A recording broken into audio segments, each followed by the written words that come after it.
Singer आप देख रहे हैं बलिया न्यूज।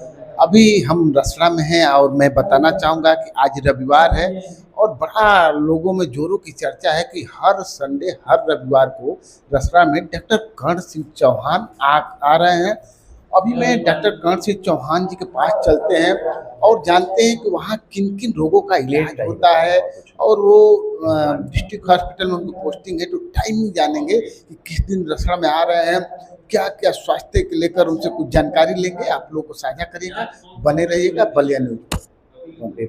आप डॉक्टर कर्ण सिंह चौहान जुड़ गए हैं, तो डॉक्टर साहब परिचय तो आपका हो ही गया जी।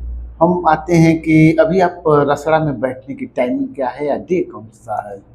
मैं हर रविवार को सुबह 11 बजे से दोपहर के 3 बजे तक बैठते हैं प्यारेलाल चौराहे पे, सिटी कार्ट के बेसमेंट में जी। वो तो पेरेल चौराहा पे सिटी कार्ट एक बड़ा माल है, वो जी तो दिख जाएगा। मेडिकल स्टोर भी है जी जी। तो हमेशा मेडिकल स्टोर तो हमेशा खुला रहता जी, है। वो हमेशा खुला रहता है। तो डॉक्टर साहब, लोगों में है कि डॉक्टर कर्ण चौहान अब रसड़ा में बैठ रहे हैं, टाइमिंग को लेकर थोड़ा असमंजस आज जो हो गया जी। किन किन रोगों के मरीज आपके यहाँ आए जिनकी अच्छे से इलाज वहाँ पर आप देख सकें?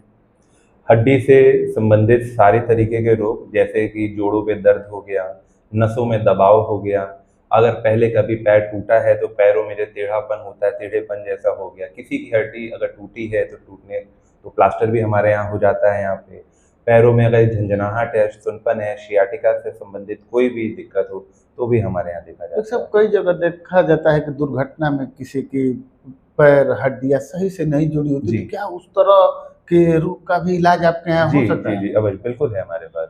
वो भी हॉस्पिटल में, जैसे कई बार होता है हमारे पास पेशेंट्स आते हैं जिनका पैर सही से जुड़ा नहीं है या लोहा गलत लग गया है, किसी कारण उनका प्लास्टर अगर गलत लग गया है, तो अगर पैर या हाथ उनका तिरछा भी हो गया तो हम यही कोशिश करते हैं उनका दोबारा जो नेचुरल तरीके से।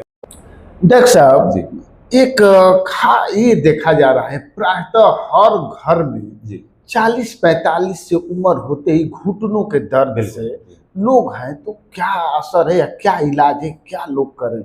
सबसे पहले तो हमें ये कोशिश करना चाहिए कि जैसे ही हमारे घुटने में दर्द अगर हमें हो रहा है तो सबसे फर्स्ट ऑफ ऑल जाके तुरंत डॉक्टर से मिलना चाहिए, ठीक। और अगर है कि हमें घुटने में दर्द को बचाना है, घुटनों के दर्द से दूर रहना है, सबसे पहले हमें चूका मुका बैठना, पालती मार के बैठना, सीढ़ी चढ़ना उतरना, ये थोड़ा अवॉइड करना चाहिए। जितना ज़रूरत है सिर्फ उतना ही करना चाहिए।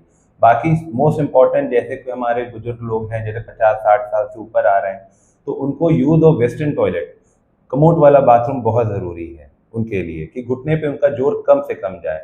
और उसमें हमारी कुछ नी एक्सटेंशन एक्सरसाइजेज होती हैं, क्वाड्रिसेप्स स्ट्रेंथनिंग एक्सरसाइजेज होती हैं, ये सारी कसरतें हमें ज़रूर करना चाहिए। साथ में खान पान, जैसे कि कैल्शियम हो गया, विटामिन डी हो गया, ये हमें लेना बहुत ज़रूरी है।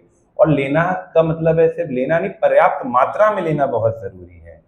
तो ये सारी चीज़ें थे। डॉक्टर साहब, गांव के लोग हैं जी, गांव के लोग नहीं, सॉरी, जैसे जानकारी के अभाव में कुछ लोग हैं जी बिल्कुल, जो अभी मिले तो ये न्यूट्रिशन ज़्यादा है, समझ सको घीवे एक ही दिन इतना खा जाए, ये खा जाए, उस चीज़ को आप एक इस तरह से बता दीजिए कि क्या चीज़ कब कौन चीज़ ज़्यादा खाए, जो मात्रा में खाए कि हमारे शरीर को अच्छी पर्याप्त बैलेंस में न्यूट्रिशन मिले।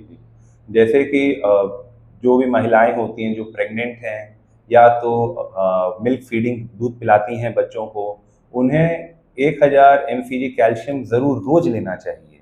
और साथ में ऐसी महिलाएं जिनका पोस्ट मेनोपॉज हो चुका है या बूढ़ी महिलाएं हैं, वृद्ध महिलाएं हैं, उनको भी 1000 mcg कैल्शियम ज़रूर लेना चाहिए। चाहे वो दूध के फॉर्म में ले लें, चाहे वो कैल्शियम टैबलेट के फॉर्म में ले लें, चाहे तमाम तरीके के सब्जियां आती हैं, फल आते हैं, उसके फॉर्म में ले लें। साथ में 400 इंटरनेशनल यूनिट विटामिन डी जो होता है, जो कि अब हम गर्मी के समय में कोशिश करें सुबह उठ के 7 से 9 बजे वाली जो धूप होती है, वो डायरेक्ट धूप में नहीं बैठना चाहिए, हमें कोशिश करना चाहिए शेड वाली धूप में हमें बैठ के थोड़ी धूप जरूर लेनी चाहिए। साथ में रोज पर डे अगर संभव सुबह तो सुबह सुबह सुबह जी सुबह 7 बजे वाली, और ठंड में तो 10 बजे तक की भी धूप हम ले सकते हैं। उससे हमारे शरीर में जो विटामिन डी की डेफिशिएंसी रहती है उससे हमें वो पूरी मिल जाती है। तो विटामिन डी हमारे कैल्शियम को शरीर में एब्जॉर्ब करने के लिए विटामिन डी का एक बहुत इंपॉर्टेंट रोल होता है, जिसे हम बहुत लोग नहीं जानते हैं।